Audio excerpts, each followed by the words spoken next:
ऐतिहासिक मंदिर है और दुनिया में जाना जाता है। वहाँ पूरी तरह से उस मंदिर का कोई रेत भरा हुआ है, डैमेज हालत में तो बिल्कुल नहीं है, लेकिन रेत भरा गया है। हम लोगों ने आरटीआई के माध्यम से जानकारी मांगी थी कि क्या सूर्य मंदिर ये चालू हो सकता है, तो उन्होंने कहा निश्चित तौर पर चालू हो सकता है, लेकिन हुआ नहीं। क्यों नहीं हुआ, क्या कारण रहे, इन सब बातों को लेके हमने मानव संसाधन मंत्रालय को भी लिखा और जो हमारा माननीय प्रधानमंत्री मोदी जी और उड़ीसा के माननीय मुख्यमंत्री नवीन पटनायक जी, उनको भी लिखा, लेकिन अभी तक कोई उसमें नहीं आ गया। तो इसके बाद फिर स्थिति ये बनी कि हम लोगों ने वहाँ नूतन कोणार्क सूर्य मंदिर का निर्माण कार्य शुरू किया, जिसके ये फोटोग्राफ आप देख सकते हैं। इस तरह वहाँ मूर्तियों का काम हो रहा है, वहाँ सूर्य के चक्र हैं, पहिए हैं, इस तरह से सारा काम वहाँ चल रहा है।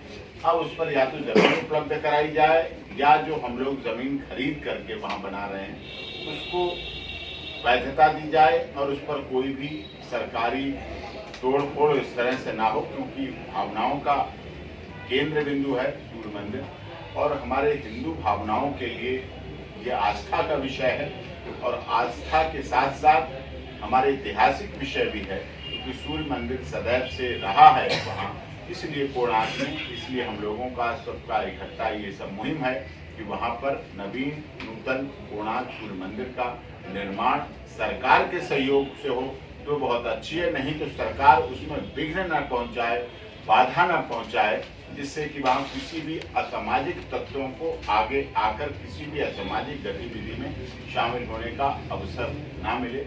इसीलिए मुकेश जैन जी भी वहाँ लगातार प्रयासरत है, आदरणीय मुन्ना शर्मा जी भी अखिल भारतीय हिंदू महासभा के द्वारा वहाँ लगातार प्रयासरत। हम लोग वहाँ कई बार गए हैं और वहाँ कई बार जमीन को देखा है, उस तरह से वहाँ देखे हैं, स्थान देखे हैं और इस आधार पर वहाँ नूतन कोणार्क सूर्य मंदिर का निर्माण जल्दी से जल्दी होना चाहिए, जिससे कि हमारे देश में इस तरह का वातावरण अच्छा बने, माहौल बने।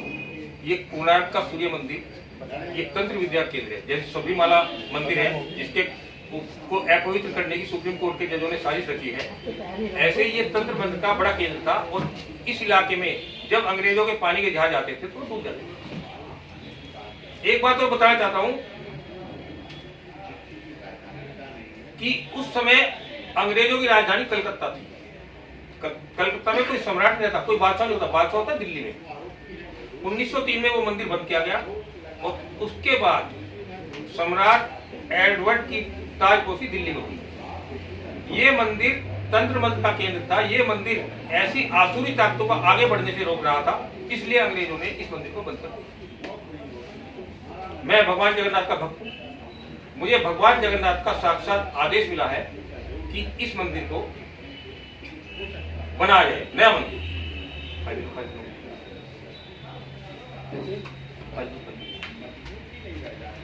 इस मंदिर को बनाया जाए और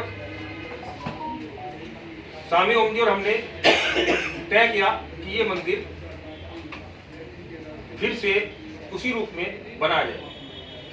हम इसके लिए एक बहुत बड़े शिल्पकार थे उड़ीसा के रघुनाथ महापात्रा जी, उनसे मिले हम। वो भी मंदिर बनाने की कोशिश में थे तो उनको दान भी देकर आए थे। तब उन्होंने बताया, वो शिल्पकार थे, कि जो इमामी वाले राधेश्याम अग्रवाल जी हैं वो इस मंदिर को बनाने के लिए दोबारा बनाने के 200 करोड़ दे रहे हैं, किंतु उनकी शर्त ये थी कि ये मंदिर इमामी ग्रुप का होगा हमारा, जिसके लिए वो तैयार किए। और विधि की विडंबना देखिए कि वो और उनके 3 पुत्र कोरोना के उससे पहले खत्म हो। कुल मिलाकर अब इस मंदिर को बनाने की जिम्मेदारी हमारी है, क्योंकि स्वामी ओम जी घोषणा करके गए थे। ये मंदिर हिंदुओं की, हिंदुस्तान के विकास के लिए बहुत जरूरी है और जो ये आसुरी ताकतें हैं जो हिंदुत्व पर लगातार हमला कर रही है, इनके विनाश के लिए मंदिर बहुत जरूरी है। और मैं आपको खुशखबरी सुनाता हूँ कि इस मंदिर के निर्माण के लिए बड़ी संख्या में पत्थर तराशे जा चुके हैं।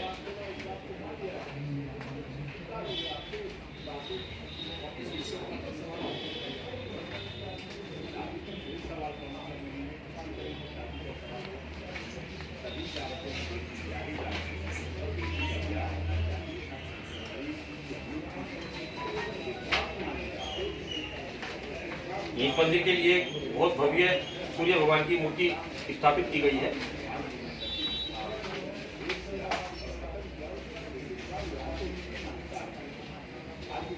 ये मूर्ति जब हमने स्थापित की तो उस समय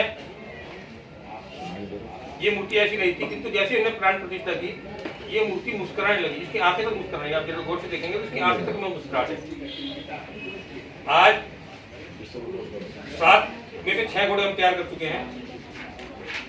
रथ के पहिए 24 रथ के पहिए में 14 रथ के पहिए तैयार हो चुके हैं। बड़ी संख्या में पत्थर तराशे जा चुके हैं और ये भगवान जगन्नाथ की असीम अनुकंपा है कि उन्होंने जो काम दिया वो काम संपन्न हो जा रहा है। किंतु